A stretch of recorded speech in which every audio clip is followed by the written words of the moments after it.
বাড়িতে পুজো উপলক্ষে মা কিছু পিতলের বাসন কিনে এনেছে, ঠাকুরের বাসন। সেগুলোই তোমাদের দিদিভাই তোমাদেরকে ভিডিওতে দেখাচ্ছে। এটা কি? এগুলো সব পুজোর জন্য মা কিনে এনেছে। দেখি এটা ভালো করে একটু দেখো।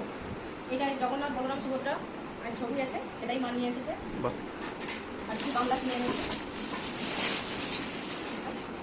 গামলাটা হেভি, খুব বড় গামলা।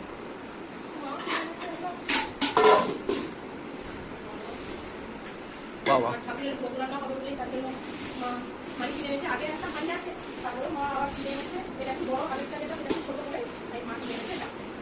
এটা একটু বড়, তার সঙ্গে খুন্তি চামচ এগুলো কিনে এনেছে। এটা একটু বড়, আগেরটা একটু ছোট ছিল। আর এসেছে রান্নার জন্য, ঠাকুরের ভোগ হবে তার জন্য এই কড়াটা এনেছে, কড়াটা এনেছে,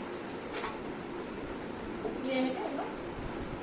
আগের কিছু বাসন আছে কিন্তু সেগুলো কম পড়ে যাবে বলে তার জন্য আবার নতুন কিছু নিয়ে এসেছে বাড়িতে।